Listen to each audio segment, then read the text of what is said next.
Morning students, company law में 6 chapter कर रहे हैं। डिविडेंड नाम है इस चैप्टर का। आज का हमारा टॉपिक है डिविजिबल प्रॉफिट्स। कौन से प्रॉफिट्स है जिनको हम डिविजिबल प्रॉफिट्स कहते हैं, उनको हम यहाँ पर स्टडी करेंगे। जो प्रॉफिट्स हम शेयर होल्डर्स के बीच में बांटते हैं डिविडेंड के तौर पर, उसे डिविजिबल प्रॉफिट्स कहा जाता है। तो जो कॉमर्स के हो हम प्रॉफिट एंड लॉस अकाउंट बनाते हैं, वहाँ से जो प्रॉफिट आता है वो डिविजिबल प्रॉफिट नहीं होता, क्योंकि उस प्रॉफिट में से कुछ पैसा हम रिजर्व्स में डालते हैं, ठीक है, प्रोविजन बनाते हैं, टैक्सेस पे किए जाते हैं, और हमारे पास पिछले साल के भी कुछ प्रॉफिट्स पड़े होते हैं। तो ये सारा कुछ करने के बाद जो प्रॉफिट्स हम शेयर होल्डर्स को बांटते हैं उसे डिविजिबल प्रॉफिट्स कहा जाता है। तो डिविजिबल प्रॉफिट्स की जो इंटरप्रिटेशन है अलग अलग जजेस ने अलग अलग दी हैं। जिसे Stewart versus Shah light limited 1936 के अंदर डिविजिबल प्रॉफिट्स के अंदर फ़र्क बताया गया है। जो प्रॉफिट्स और डिविजिबल प्रॉफिट्स हैं उनको क्लियरली समझना है, दोनों के बीच का फ़र्क। All profits are not divisible profit, सभी प्रॉफिट डिविजिबल प्रॉफिट नहीं है। सिर्फ उन प्रॉफिट्स को हम बांट सकते हैं शेयर होल्डर्स के बीच में, जिन प्रॉफिट्स को हम शेयर होल्डर्स के बीच में बांट सकते हैं, सिर्फ उसे ही डिविजिबल प्रॉफिट कहा जाता है। तो ये ज़रूरी नहीं है कि जो टोटल नेट प्रॉफिट्स हैं कंपनी के, हम सारे के सारे डिविडेंड के तौर पर बांट दें। ये डिपेंड करता है डायरेक्टर्स के डिस्क्रेशन, मर्जी के ऊपर कि वो कितना पैसा प्रॉफिट्स का रिजर्व में डालना चाहते हैं एंड वो कितना शेयर होल्डर्स के बीच में बांटना चाहते हैं और कितना प्रॉफिट्स का हिस्सा वो आगे लेकर जाना चाहते हैं। तो इसलिए सारे प्रॉफिट्स डिविजिबल प्रॉफिट्स नहीं हैं। जो प्रॉफिट्स हम लीगली शेयर होल्डर्स में बांटेंगे वही डिविजिबल प्रॉफिट्स कहलाएंगे। तो इसकी लीगल प्रोविजंस क्या हैं? सबसे पहले स्टैट्यूटरी प्रोविजन। स्टैट्यूटरी प्रोविजन यानी ऐसी प्रोविजन जो कंपनीज एक्ट 2013 के हिसाब से पूरी होनी चाहिए। Distribution after deduction of depreciation. जब भी हम प्रॉफिट एंड लॉस अकाउंट बनाते हैं तो हम डेबिट साइड पर डेप्रिसिएशन डालते हैं। तो ये एक ज़रूरी चीज़ है। अगर आपने अपने प्रॉफिट में से डेप्रिसिएशन नहीं काटी है तो आप उस प्रॉफिट को डिविजिबल प्रॉफिट नहीं कहोगे। तो सेक्शन जो 123 है हमारा कंपनीज एक्ट का, वो कहता है कि जब आपने प्रॉफिट निकालने हैं तो प्रॉफिट में से आपने करंट ईयर की डेप्रिसिएशन, प्रीवियस ईयर की डेप्रिसिएशन दोनों काटनी है from the sum total of profits mention in 1 and 2 above. ठीक है, तो जो भी डेप्रिसिएशन है आपने सारी डिडक्ट कर देनी है। अगर सेंट्रल गवर्नमेंट या स्टेट गवर्नमेंट ने आपको कोई गारंटी दी है कि डिविडेंड देने के लिए हम आपको पैसा देंगे, तो वो पैसा भी आप जोड़ दोगे। तो सेक्शन 123 क्या कहता है कि ऊपर के सोर्सेज से डिविडेंड डिक्लेयर किया जा सकता है, यानी कि डेप्रिसिएशन, पिछले डेप्रिसिएशन या प्रीवियस लॉसेस सबको पूरा करने के बाद जो पैसा बचता है उसी में से डिविडेंड दिया जा सकता है।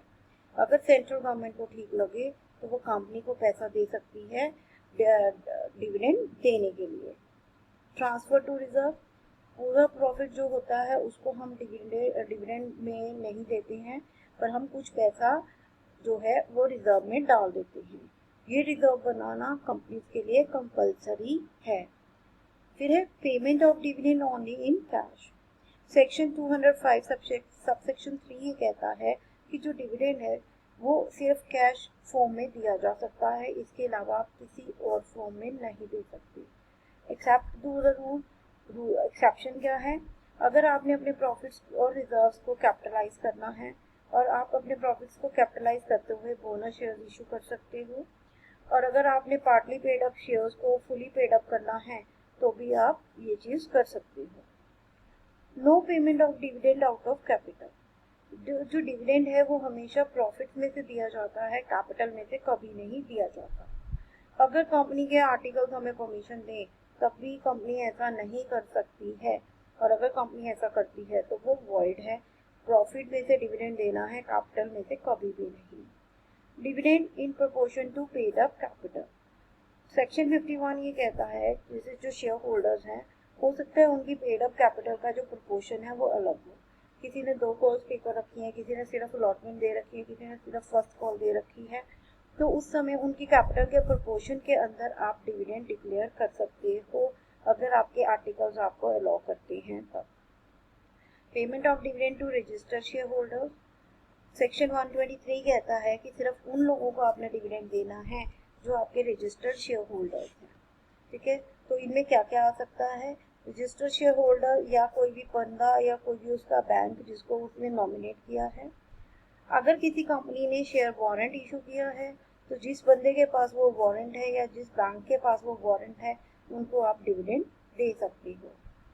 Payment of dividend with in 30 days, जिस दिन कंपनी डिविडेंड डिक्लेयर करती है, दैट इज सेक्शन 127 कहता है जैसे ही डिविडेंड डिक्लेयर किया गया उसके 30 दिन के अंदर अंदर कंपनी ने डिविडेंड का पैसा दे देना है।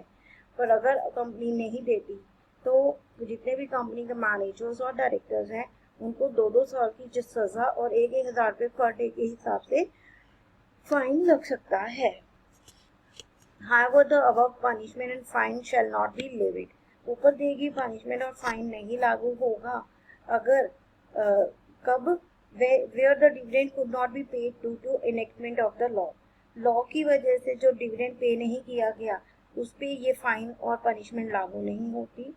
जहाँ शेयर होल्डर्स ने इंस्ट्रक्शन दी है डिविडेंड की पेमेंट के लिए वहाँ पे भी नहीं लगेगी। Where there is dispute as to who is entitled to the receive the dividend, अगर जहाँ पर डिस्प्यूट होगी डिविडेंड किसको मिलेगा, जहाँ लीगली एडजस्टमेंट नहीं हो पा रही है amount due to share holder with the dividend payable to him, और where the default in payment of dividend is not due to any default of the company, जहाँ डिविडेंड पे करने में default हो रहा है पर कंपनी का कोई डिफॉल्ट नहीं है। तो ये सारी प्रोविजंस स्टैट्यूटरी प्रोविजंस के अंदर आती हैं। सेकेंड है प्रोविजंस ऑफ टेबल ए, कुछ सर्टन प्रोविजंस है टेबल ए की जो payment and distribution of dividend जो सेक्शन रूल है हमारा 85 से 94 का उसके ऊपर लागू होती हैं। वो क्या है, रूल 85 कहता है कि कंपनी डिक्लेयर कर सकती है डिविडेंड को सिर्फ और सिर्फ जर्नल मीटिंग के अंदर। बोर्ड ऑफ डायरेक्टर्स ने जो रेट ऑफ डिविडेंड डिक्लेयर किया है उसको बढ़ाया नहीं जा सकता है पर ज़रूरत पड़ने पे उस रेट को कम ज़रूर किया जा सकता है जनरल मीटिंग के अंदर।